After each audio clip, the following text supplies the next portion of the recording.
Covid-19, toutes les directives de l'OMS. Ok? On reprend. Covid-19, toutes les directives de l'OMS. La France l'a appliqué au doigt et à l'œil. Donc, voilà ce que préconise l'OMS sur la sexualité de nos gosses. L'OMS préconise de commencer l'éducation complète à la sexualité à l'âge de 5 ans, au moment où débute généralement l'enseignement scolaire. Les objectifs sont détaillés par tranche d'âge dans les principes directeurs internationaux sur l'éducation sexualité. Après, vous avez les extraits standards. Et écoutez ce qu'ils nous disent sur nos gosses. Moi, je suis tombée sur le cul, hein, parce qu'on est tous parents, et donc on ne doit pas avoir des enfants comme ça. Nous, on a eu des enfants, ils ne sont pas comme ça. Ils sont d'une autre planète, apparemment. Hein, parce qu'écoutez bien, les enfants ont des sentiments sexuels dès la prime enfance, entre 2 ans et 3 ans. Ils découvrent. Ça, c'est officiel, hein. C'est un truc de l'ONU ou je sais pas où. C'est officiel. Sourcé, c'est sourcé. Entre les hommes et les femmes. À cet âge, écoutez bien, ils commencent à explorer leur corps, masturbation enfantine, autostimulation. Alors moi, je connais pas d'enfants à 2 ans qui vont se auto-stimuler. Hein. Et moi, j'ai jamais vu ma fille la main dans la couche à 2 ans. Hein. Bon, écoutez la meilleure. Les enfants apprennent à connaître leur environnement et entourage par l'expérience. Et la sexualité est un champ d'investigation. Comme un autre. Bah oui, les enfants découvrent leur environnement en allant taguer les bourses du père. Apparemment, hein. Alors, des recherches intensives. Alors, je ne sais pas sur quel bébé recherche intensive, hein.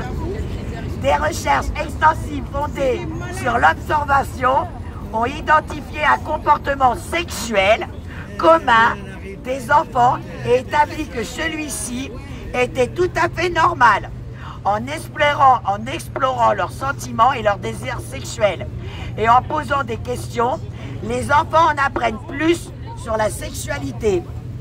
Dès l'âge de 3 ans, c'est la meilleure celle-là, ils comprennent que les adultes tentent à être cachotiers sur les sujets. Oh, l'enfant de 3 ans, il vous demande, mais nous, parents, on est cachotiers. Et écoutez bien, et ils testent les limites des adultes en se déshabillant spontanément ou en utilisant un langage à connotation sexuelle. Moi, je ne connais pas un enfant de 3 ans qui a à peine à me dire pot, hein, le pot, mais par contre, il va me draguer sexuellement. Hein. C'est pas fini, les amis. L'éducation sexuelle et relationnelle devrait être obligatoire pour être suffisamment valorisée. L'éducation sexuelle devrait devenir une branche d'examen. Nous sommes place d'Enfer Rochereau. Place d'Enfer Rochereau. Avec eux, c'est jamais fini. La dernière dinguerie, l'éducation sexuelle. Ah non, ça me tue. Écoutez bien, l'éducation sexuelle doit satisfaire les critères suivants. L'éducation sexuelle doit être participative. Les jeunes ne doivent pas être récepteurs passifs. Donc les jeunes ne doivent pas être des récepteurs passifs, mais doivent au contraire jouer un rôle actif dans l'organisation, le déroulement et l'évaluation de l'éducation sexuelle. Est-ce que c'est des humains ces gens-là? Est-ce que c'est des humains? Est-ce que c'est des humains, la dame, elle dit? Non, je te dis. Et après, bah, ils ont bouffé. Alors, il est long le rapport, je ne vais pas vous embêter, mais je vais vous dire quand même quelques passages de droit juridique, parce que ils vous disent tous les travers. Parce que pareil, hein, ils vous disent bien, ils vous disent que la sexualité c'est au même niveau que la grammaire et les maths. Les maths et la grammaire c'est de la science. La sexualité c'est des sentiments, c'est un ressenti. Ce n'est pas une science infuse. Parce que dans ces cas-là, on n'aurait pas dans plusieurs catégories, gays, tout ça. On devrait être tous des hétéros, ou alors on devrait être tous des gays. Ce n'est pas le cas. Il y a des variantes, ok? Il y a aussi des bi. Bon. Ressources, alors, recours juridique mobilisable. Et là, il le dit justement, je vais vous faire déjà le premier passage.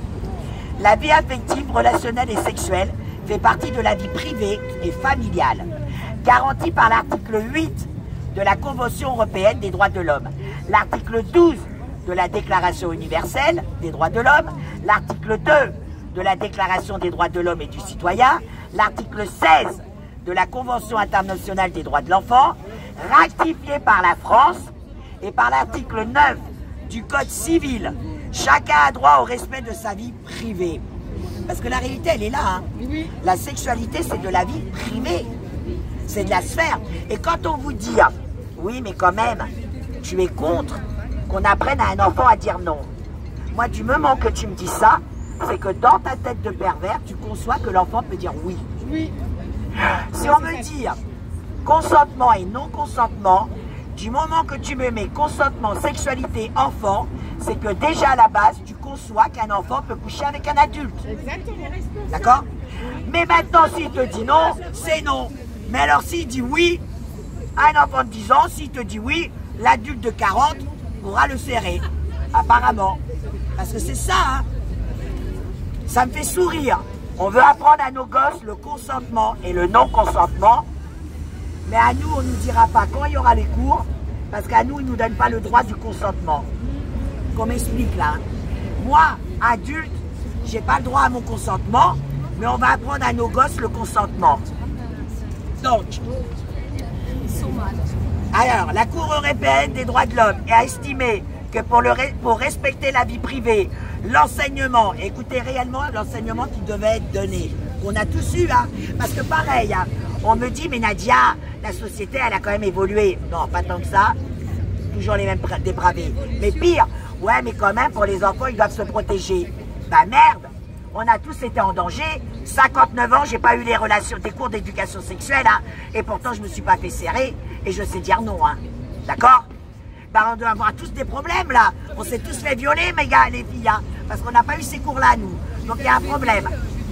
Donc, la Cour européenne donc, des droits de l'homme estime pour respecter la vie privée, l'enseignement dispensé doit viser la transmission neutre de connaissances sur la procréation, la contraception, la grossesse et l'accouchement à partir des normes scientifiques et éducatives actuelles et offrir aux élèves les connaissances nécessaires en fonction de leur âge et de leur maturité.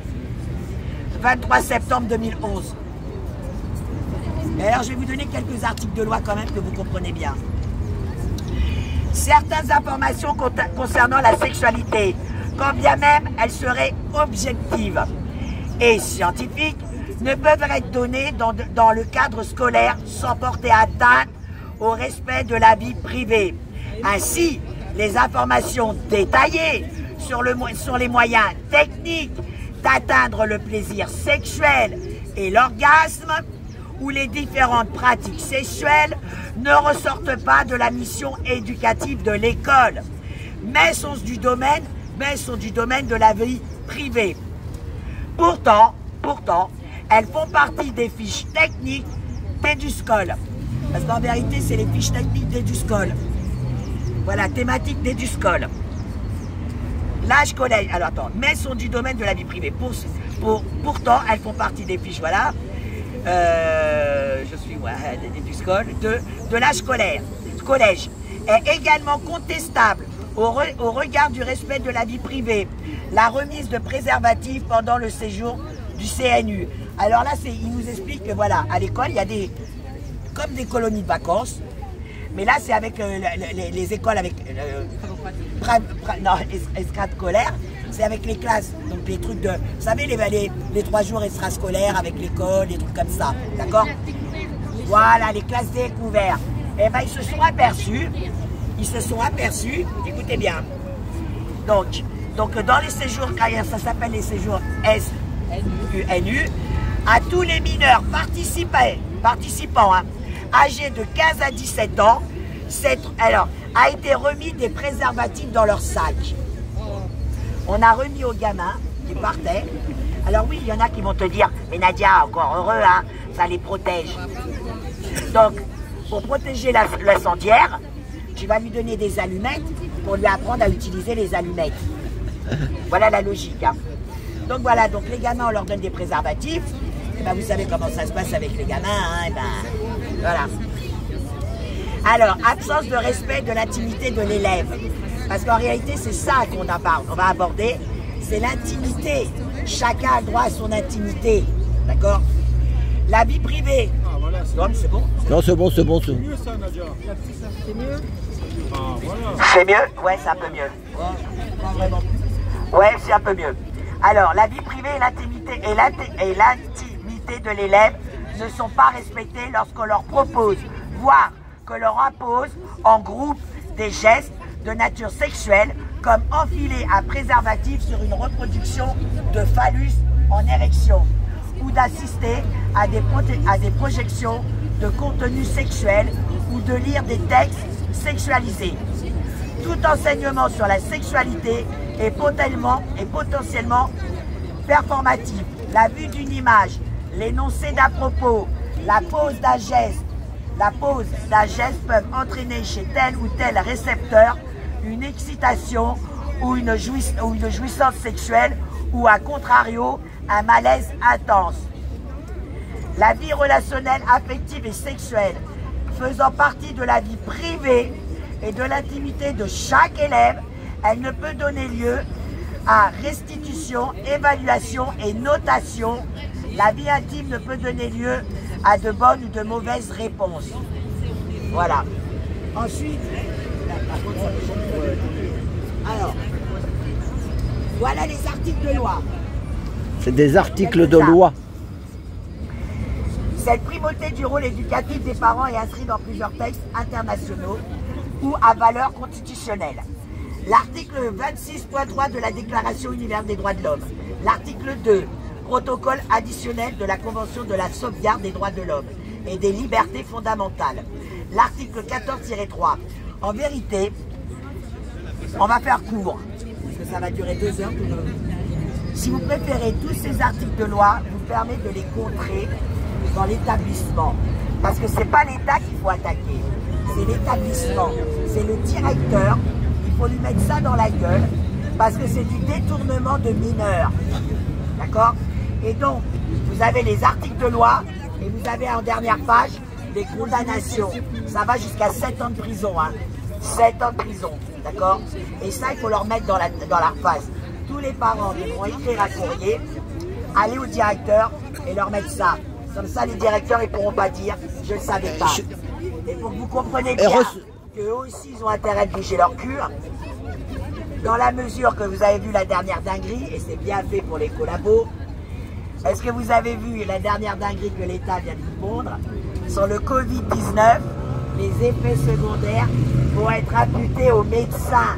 Ce sont les médecins qui vont être attaqués. Et voilà, on leur avait prévenu les médecins. Et donc là actuellement il y a une jurisprudence puisqu'il y a déjà un dossier qui est ouvert. Il y a déjà des plaintes sur un médecin qui a vacciné. Et bien il ne pourra pas se retrancher derrière l'État. Nous les directeurs, ils ne doivent pas se retrancher derrière l'éducation nationale. C'est le directeur de son établissement qui est responsable de ses cours. Point barre. Donne-nous où ça, parce que je suis arrivé pas au début. Redonne les sources, redis-les parce que c'est important pour les gens. Redonne les sources de tout ça là, tu vois. Ouais, mais tu vois là, tout ça c'est une perte de temps. Il y a des gens, ils veulent les... Mais non, parce que les gens, s'ils arrivent pas en... Juriste pour l'enfance. Voilà. Tiens, dis-le. Voilà. Juriste pour l'enfance, association de promotion de la défense des droits de l'enfant. Aujourd'hui, c'est super. Parce qu'il y a quand même et là, il y a un une site. Alors que voilà, la maman qui a déclaré, elle était toute seule. Elle a fait juste son appel. Et ça a été voilà. Faites une recherche. Juriste pour l'enfance, association pour la promotion de la défense des droits de l'enfant. Tout le monde n'est pas sur les réseaux. Je suis désolé, hein. Tout le monde n'est pas sur les réseaux. D'accord? Tous ceux qui sont dans les réseaux et dans le combat, ben, ils sont là. Hein. Après, tu lui donnes à lui. Ah, tu lui donnes à... Maintenant, si vous voulez faire venir du monde à vous, c'est à nous d'aller les chercher, ceux qui ne sont pas dans les réseaux. Normalement, on aurait dû être devant les écoles. En plus, elle en avait, donc ça, j'en ai pris Parce que moi, autour de mon école, pourtant ma gamine elle a 30 ans, ça, je vais les distribuer devant les écoles. Nous devons faire des tracts, les distribuer devant les écoles, à la sortie des métros, des trains, et leur donner la prochaine manifestation. Et là, on verra, effectivement, si ça mobilise ou pas. C'est un travail de fourmi, Nadia. Bien sûr que c'est un travail de fourmi. Je le dis depuis 2019 pour le dire. Nous travaillons, écoute-moi, certains ne travaillent que sur les réseaux. Nous ne sommes pas tous sur les réseaux. Nous devons absolument, nous sommes tous sur les réseaux. Quand on a l'information, on doit la faire sortir des réseaux et aller chercher les gens. Prends-en ton film là. Voilà. En tout cas, merci. Prends un tract. Elle est où ma feuille? Il te l'a rendu, elle est dans ton sac. Elle est là derrière là, tout le monde la filme. Fais voir le tract. Fais voir un tract, que le film, les tracts, la petite tract. Vous avez l'habitude de me voir sur la route, sur le trottoir, c'est qu'à de le dire. Non, le tract qu'il y a là dans la main là. Mais sachez que ça, c'est un couple qui est hyper actif, mais en discret. Il faut savoir. Voilà, on veut le filmer, c'est comme ça. Vous avez des gens. C'est ce qu'on a imprimé. Voilà, bravo. Qui font le travail. Ça, c'est un groupe qui est hyper actif et qui m'a fait transmettre le dossier. Et je tiens à remercier. Ils ne veulent pas que je leur dise leur nom, mais ils vont se reconnaître. Le couple, ils sont incroyables. Il faut savoir que ce couple-là a réussi à faire fermer un foyer à Aulnay où il y avait des viols de gosses dans le foyer. C'est un couple extraordinaire. Et ils ne veulent pas se faire voir, mais ils sont hyper actifs sur le terrain. Donc voilà. Et voilà, donc, le lion a rugi, place d'Enfer Rochereau. Nous sommes place d'Enfer Rochereau. Bah, merci Nadia. Ah oui.